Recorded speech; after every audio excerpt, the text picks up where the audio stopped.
Hello, welcome to Mondays with Mira, first seduction, then deconstruction, where we look at a wonderful picture book or a board book and we talk about what makes it so wonderful. And today we've got a quickie. We're doing a board book. Board books are always quick. And this one is Two at the Zoo, and it's a counting book by Danna Smith and illustrated by Valerie Petrone. And they're a terrific match. They do really nice work together. Probably never met, but the editor did a great job of matching them up together. So let's begin. And I think I explained before, board books, very tough, so you can just beat them up, do all sorts of things that babies want to do with them, chew on them, and it'll be fine. So here we start with the dedication, and then we just get right into it. There's not even a real title page. I'm taking Grandpa to the zoo. 2 red tickets, let us through. So rhyming is great because it makes it much more fun for both the reader and also for the kid that's listening. Later on it becomes even more important when kids learn about phonemic awareness, but they're certainly not doing that at this point, except unconsciously. And rhyming is really hard to do, but Danna does a fantastic job. Brand new hats, a sunny sky. Grandpa is my favorite guy. Hello, black bear in the sun, crunching, munching. We count 1. Pretty parrots, green and blue, talking, squawking. We count 2. Baby gators snap at me, sneaking, peeking.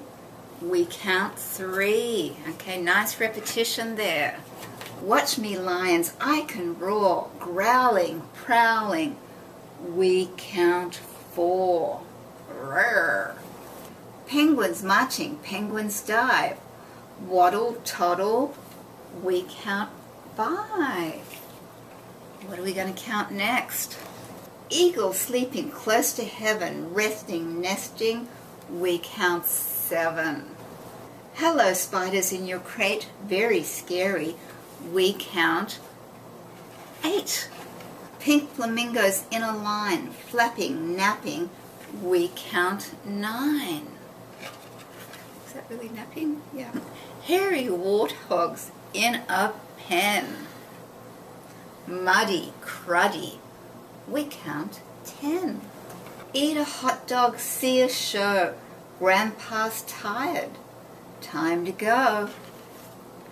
Goodbye, zebras, hippos too.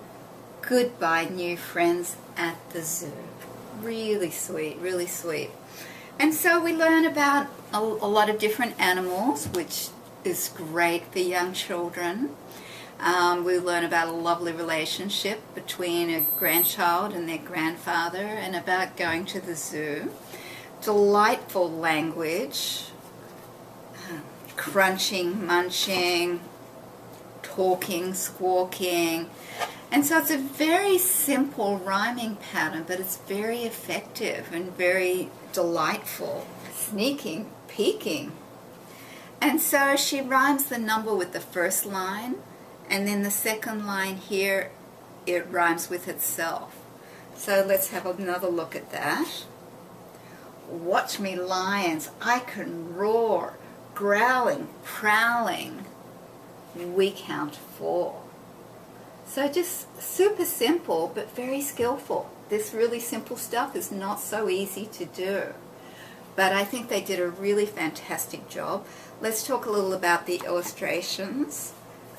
Just very contemporary, very fun, teeny bit of a like 50s retro feel. Not that much, but just a little. Here's what makes it so adorable. Eyes, when they're far apart, is one way of showing adorable. Big eyes, also another way. Very simple shapes, very graphic.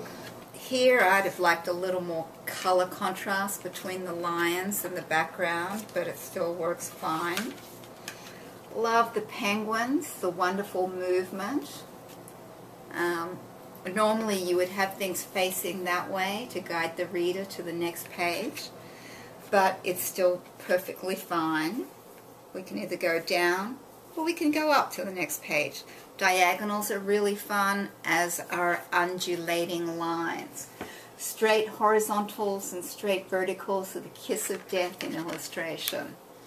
I have a feeling these were done in the program Illustrator just because of the big flat areas of color, but they could also have been done in gouache as well, or maybe even acrylics, but my guess would be gouache, which is an opaque watercolor, or Adobe Illustrator. And so lots of fun, lots of things to look at, very congruent. And by congruent I mean that the images match up very nicely with the pictures, except in one which surprised me a little. Oh, there it is. I didn't look close enough. We've got 2 napping flamingos, because our text says, pink flamingos in a line, flapping, napping, we count 9. So I hope you learnt a little about poetry and rhyme here, and also about simplicity in language, simplicity in the art, and about the sweet relationship about this little child and his grandpa as they go to the zoo and discover all these wonderful things that the young child is also discovering as well. So thank you, Danna Smith. Thank you, Valerie Petrone. Let's see who published this.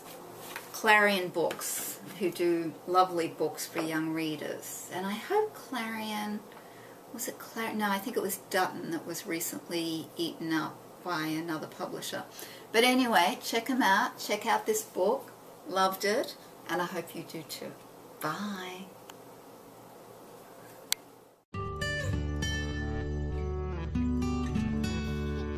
Ha ha ha!